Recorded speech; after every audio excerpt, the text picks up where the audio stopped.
Em nome do Pai, do Filho e do Espírito Santo. Amém. Caríssimos irmãos, caríssimos amigos, salve Maria. Com muita alegria encontramo-nos uma vez mais para meditar o Evangelho dominical. E como comentámos na semana passada, nós entramos num novo ano litúrgico. O ano litúrgico terminou neste domingo passado com a solenidade de Cristo Rei. E agora estamos no tempo do Advento. Tempo do Advento. Por isso, este tempo de espera, Advento, é um tempo de expectativa. E qualquer espera dói ao coração. Uma mãe que, por exemplo, vê o filho partir para longe e espera que ele volte o quanto antes, apesar de ser por boas razões, por trabalho, por uma obrigação, ela espera, reza. Mas essa espera sempre é uma dor ao mesmo tempo. E então, o tempo do Advento reveste-se de uma certa austeridade. Não cantaremos o Glória nas missas, nestes domingos de Advento, 4 domingos. O paramento do sacerdote mudou, não é nem verde, como é costume, nem branco, como nas festas, solenidades, como foi a semana passada. É roxo, para simbolizar esta dor do coração. E também, ao mesmo tempo, as flores não são tão vivas, tão vistosas. Não é? São flores que também todo o ornamento da Igreja, o ornamento da liturgia se alterou. A nossa imagem de Nossa Senhora, também ela está revestida de um manto roxo. Porquê? Porquê que é isto? Porque estas 4 semanas, ou melhor, estes 4 domingos do Advento, que significam a espera do povo da vinda do Salvador. O povo ficou cerca de 4.000 anos, melhor dizendo, a humanidade esperou cerca de 4.000 anos até vir o Salvador. E estes 4.000 anos, então, são significados, são simbolizados nestes 4 domingos do Advento. E o Evangelho de hoje é um Evangelho que já há poucas semanas, há 3 semanas atrás, foi abordado em São Marcos, o evangelista São Marcos, e que é o tema do fim dos tempos, o tema do juízo final, a segunda vinda do Salvador. Eu vou então ler uma primeira parte aqui deste Evangelho de São Lucas e depois abordaremos a segunda parte mais adiante. Naquele tempo, disse Jesus aos seus discípulos: haverá sinais no sol, na lua, nas estrelas e na terra, angústia entre as nações, aterradas com o rugido e a agitação do mar. Os homens morrerão de pavor na expectativa do que vai suceder ao universo, pois as forças celestes serão abaladas. Então, hão de ver o Filho do Homem vir numa nuvem com grande poder e glória. Quando estas coisas começarem a acontecer, erguei-vos e levantai a cabeça, porque a vossa libertação está próxima. O resgate está próximo. Esta é a primeira parte do Evangelho de hoje. Como eu acabei de dizer, há 2 semanas atrás, contemplámos precisamente este Evangelho. Porquê que a Igreja, então? Porque é um tema, num certo sentido, arrepiante, não é? A pessoa já começa a sentir assim um frisson assim na pele. Um tema tão arrepiante como este, porque que a Igreja nos propõe, há 2 semanas, a semana passada também era Nosso Senhor Rei do Universo, também é um tema assim meio apocalíptico, e agora, uma vez mais, no primeiro domingo do Advento, né, no domingo em que nós nos preparamos para a vinda do Salvador, o menino Jesus que vai nascer em Belém, numa gruta fria, junto de Nossa Senhora de São José. Porque que a Igreja nos faz meditar, não na gruta, né, no menino Jesus, e faz-nos meditar nestas coisas que parece que não tem nada a ver, não é? Aparentemente, o que é que isto tem a ver com o Natal? Ora, tem a ver. Tem a ver porquê? Porque nos ensina a Igreja que Jesus virá 2 vezes ao mundo, à Terra. Uma delas já veio, e é nesta que nós iremos meditar nestas semanas. É o nascimento dele, precisamente, na gruta de Belém, em que ele desceu até nós envolto, não em palhinhas, também é verdade, envolto não no manto ou no regaço de sua mãe, que também, e que regaço, que manto, mas envolto em humildade. Quer dizer, Deus tão grande, que fez tão pequenino, não é? Aquilo que os céus não podiam conter, entretanto, foi contido numa pequena gruta, num pequeno regaço, num pequeno presépio. Ora, essa vinda do Salvador para salvar todos os homens, todos aqueles que se quiserem beneficiar, não é, do seu holocausto na cruz. Essa vinda deu-se nessa ocasião, não é? E foi conhecida do mundo inteiro. Ora, nós sabemos que Jesus voltará uma segunda vez para julgar os vivos e os mortos. E é precisamente este acontecimento, que já não é revestido de humildade, de pequenez, de desconhecimento, inclusive, porque quem soube do nascimento do Salvador? Só as almas santas, que talvez por revelação, por graças místicas, não é?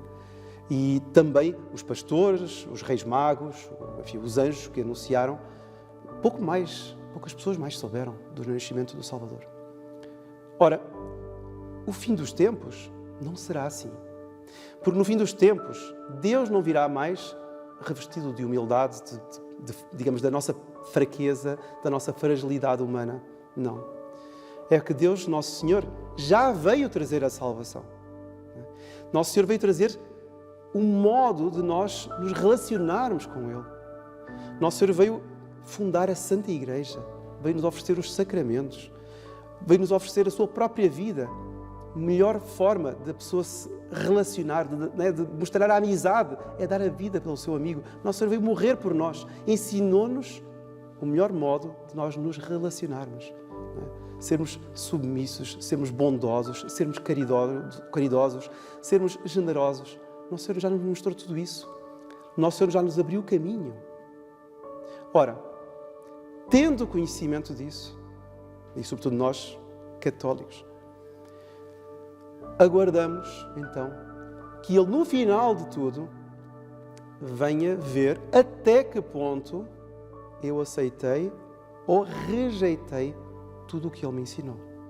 Aliás, como diz o próprio Catecismo da Igreja Católica, vejam só, no ponto 678, que fala precisamente sobre o juízo, a ressurreição e o juízo, não é?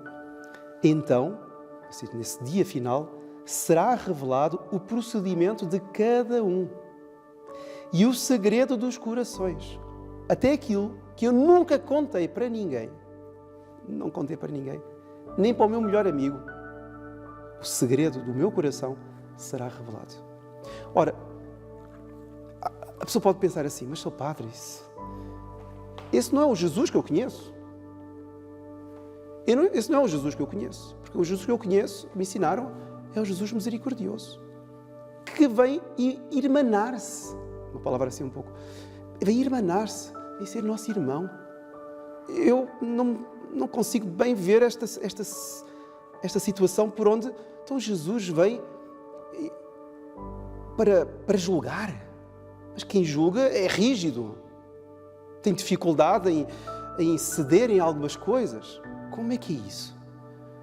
Ora, isso é simplesmente um critério equivocado que as pessoas têm muitas vezes na cabeça. Porque, afinal de contas, se Jesus, Nosso Senhor, não viesse julgar, a primeira coisa é que o Evangelho estava, em boa parte, totalmente errado. Porque nos Evangelhos, Nosso Senhor afirma várias vezes que o Pai concedeu ao Filho o poder de julgar. São Paulo diz aos Romanos, todos nós, todos os homens, homens, mulheres, todos seremos julgados. E entre outras partes, aquele famoso discurso do capítulo 25 de São Mateus. No fim dos tempos, o Filho do Homem virá, separará como um pastor as ovelhas dos cabritos. As ovelhas colocará à sua direita, os cabritos à sua esquerda. Não é? Isto é a maior justiça que será feita aos homens. A maior justiça. Isso será uma misericórdia, inclusive. A gente pode pensar, não, mas então Jesus vai tomar essas atitudes assim tão peremptórias. Claro que vai tomar. Tudo é dele. Não é? Primeira coisa. Mas, não é que ele vai tomar uma atitude peremptória, ditatorial. Não. É que Jesus veio mostrar-nos a salvação. E mais ainda, a cada dia que passa, Nosso Senhor vem com graças a cada momento. Às vezes é um amigo que me dá um conselho, às vezes é uma pessoa que me diz, faça a sua primeira comunhão, há outra que diz, vá-se confessar, às vezes é outra que diz... E às vezes são coisas que eu leio, que eu simplesmente, do nada, eu conheci uma senhora, por exemplo, como é que ela se converteu? As pessoas nem queriam acreditar. Ela disse, entrei numa igreja, foi só isso. Eu entrei numa igreja, não acreditava em Deus. Era uma catedral bonita, uma catedral medieval, antiga, grandiosa, na Inglaterra. E ela, por turismo, assim, vamos visitar aqui esta igreja. Entrou lá dentro. E caiu-lhe assim a ficha. Plim! E ela, Deus existe.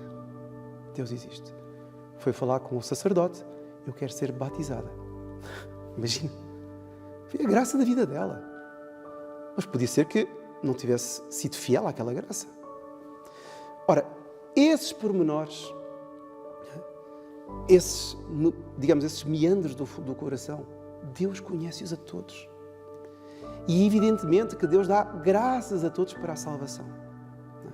Então o fim do mundo será o tempo da grande justiça, da grande misericórdia. Porquê? Porque Deus irá colocar todos os pingos nos is. Porque a gente vê hoje em dia tantas pessoas, e ao longo da história, tantas pessoas que fizeram bem, mas que foram desprezadas, que foram perseguidas. Não é? Tanto bem que foi feito, às vezes, dentro de uma casa, dentro de um lar, dentro de um quarto.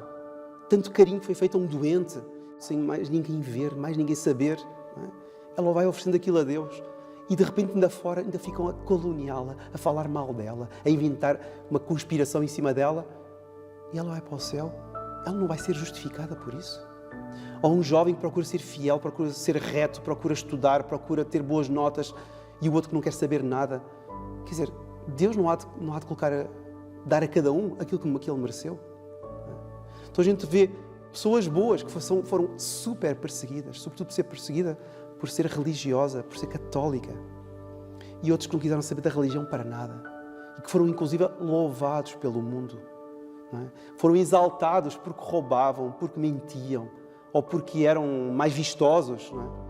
E não quiseram saber de Deus para nada, e fizeram perder quantos outros através de uma televisão, através de um livro, através de uma revista. Fizeram perder tanta gente, desviaram tanta gente do bom caminho. Ora, não haverá justiça no final de tudo? Então Deus é injusto? Isto não pode ser. Então, caríssimos irmãos, a razão de ser do juízo final é precisamente isso. A justificação dos justos. Por mais que eles tenham sido caluniados e feitos 30 por uma linha, tenham feito 30 por uma linha em cima deles, Deus irá justificá-los. Deus dar-lhes-á aquilo que eles mereceram pela sua fidelidade. Em contrapartida, aqueles que foram os bandidos, aqueles que roubaram, aqueles que mentiram, aqueles que perderam tanta gente, vão ter a sua paga. E vai ser a confusão dos injustos, dos pecadores. Confusão porque eles vão se ver, eles no mundo foram, nossa, que extraordinário esse fulano, e não sei quanto, e páginas de jornais e revistas e redes sociais, o fulano, ele vai a qualquer sítio, é tapete vermelho, fazem umas festas extraordinárias, ele é louvado, e sobretudo louvado por certas áreas assim da sociedade que gostam de louvar aqueles piores indivíduos que aparecem. Bom, então o sujeito, quando chegar diante de Deus, confusão. Porque o critério com o qual ele acertou a vida, o critério com o qual ele norteou o seu modo de ser, era injusto. Não era de acordo com o plano de Deus. Pelo contrário, era ofensivo ao plano de Deus. E não só ele pecou, porque fez uma vida completamente abandonada de Deus, mas levou outros a fazer o mesmo. Ora, isto não pode ficar impune, porque Deus, caríssimos irmãos, aqui é o ponto, Deus dá graças para todos se salvarem. Não dá só aos católicos, claro, dá aos pagãos também. Evidentemente que Deus dá graças, conhecendo a Igreja, tem a obrigação de seguir o que ensina a Igreja. Como disse São Tomás, amar um bem, um valor, acima de si mesmo. Mas aí entraríamos por um caminho que não vamos hoje abordar. De qualquer forma, nós vemos que é necessário haver essa justiça da parte de Deus. Se não existe essa justiça, nós ficaríamos completamente decepcionados. Então, de que adianta eu praticar a virtude? De que adianta eu rezar? De que adianta eu calar-me quando me caluniam? Não é? De que adianta eu procurar ser reto, ser bom, eu procurar ser íntegro? Se, afinal de contas, os outros, que são uns pífios, uns horrorosos, vão ter a mesma coisa que eu. De repente vão estar lá no céu. Olha, você andou aí a fustigar-se e a fazer sacrifícios, não é? A dar oferecimentos a Deus. Olha aqui, eu tive uma vida completamente folgada, uma vida de pecado. Olha aqui, estamos todos no céu. Como é que é isso? Até pode ser que ele vá para o céu, sem dúvida. Por misericórdia. Por misericórdia. Porque até na hora da morte, Deus dá graças para que aquele homem se salve. Evidentemente que, ou por uma grande graça de conversão, não é? Uma conversão extraordinária, ou por um longo purgatório, ele de repente vai rapidamente para o céu e até tem um céu altíssimo. Não sabemos. Tudo está nas mãos de Deus. Mas, ou porque tudo está nas mãos de Deus, é que Deus virá no fim dos tempos para nos julgar. E para terminarmos, caríssimos irmãos, eu queria levantar aqui um tema lindíssimo que nos é dado por São Bernardo e que nos vai ajudar até a ler o final do Evangelho de hoje. São Bernardo de Claraval, um grande santo, arquimariano, super devoto de Nossa Senhora. São Bernardo dizia: Jesus veio uma primeira vez na plenitude dos tempos, não é? Encarnou-se para nos salvar. Jesus virá, sem dúvida, no final dos tempos, como ele o afirma N vezes nos Evangelhos, e os apóstolos também disso falam. Está bom. Mas não são só 2 vezes que ele vem. Nosso Senhor vem ainda uma terceira vez. É uma terceira vez? É verdade. Essa terceira vez é uma vinda diária que Ele faz ao nosso coração. Jesus, caríssimos irmãos, a cada dia, a cada momento, está também sendo batizado, tendo dentro da minha alma o Pai, o Filho, o Espírito Santo. Jesus a cada dia vem visitar-me. É verdade, nós iremos cantar: vinde visitar-nos, Senhor, e trazei-nos a paz. Está bom, mas Jesus a cada dia vem visitar-nos. E em vista do encontro, do juízo final que nós teremos com Ele, para que nós estejamos preparados para esse grande encontro, é que Jesus, neste tempo no qual estamos a viver, já nos convida a rever a nossa vida. Vejam só como o Evangelho agora vai mudar. Porque Jesus falou da libertação que estará próxima, não é? Falou de grandes acontecimentos no mundo que pronunciarão o fim dele, o fim desse mesmo mundo. E depois diz assim, para os que ali estão e para cada um de nós: tende cuidado convosco. Não suceda que os vossos corações se tornem pesados pela intemperança. A palavra no latim e no grego é crápula, ou seja, que é um desregramento. Intemperança, desregramento. A pessoa que não tem mais autocontrole dos atos, das atitudes. Então, a intemperança, a embriaguez e as preocupações da vida. Pois ele atingirá todos os que habitam a face da terra. Ou seja, o juízo, não é? Quando o Filho do Homem vier, esse grande juízo, esse grande encontro com Deus, atingirá todos os que habitam a face da terra.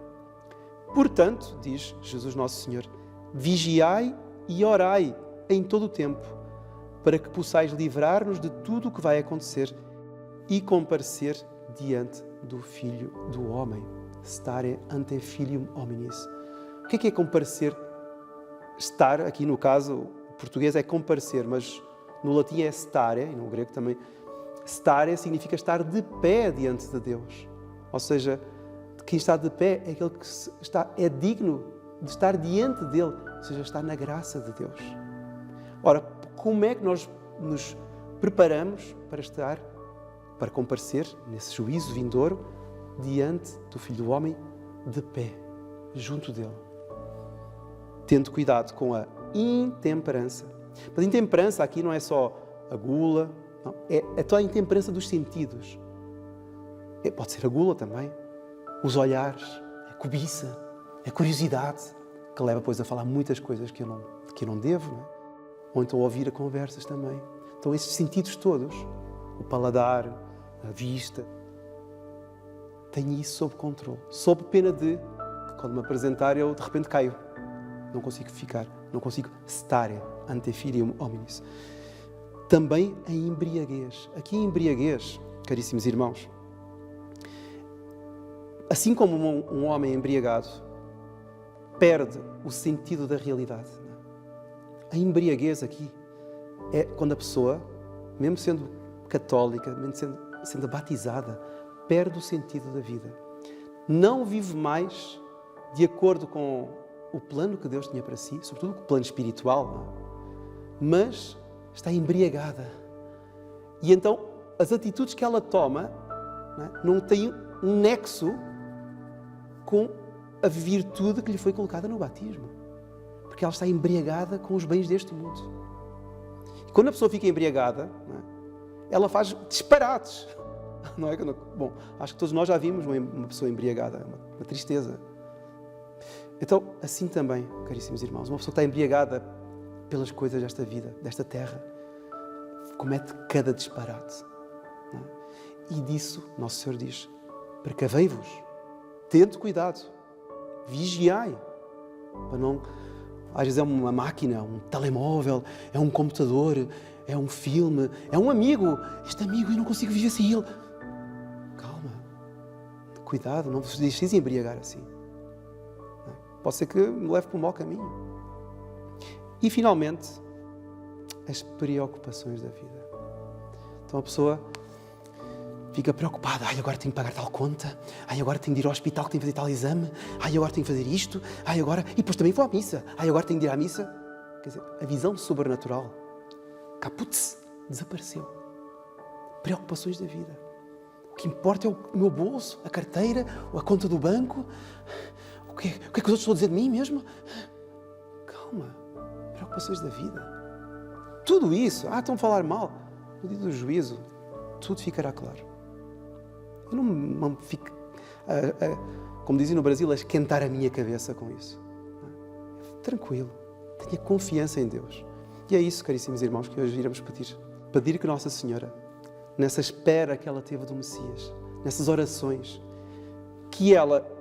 É curioso, vejam só, ela tinha uma vida cheia de oração, cheia de espiritualidade, cheia de união com Deus.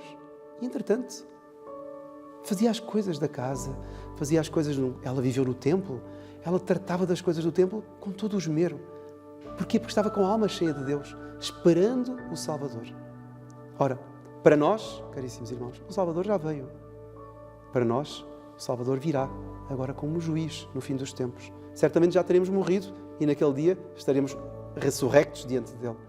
Mas nós iremos comparecer de pé diante dele, se já hoje nos prepararmos para esse encontro.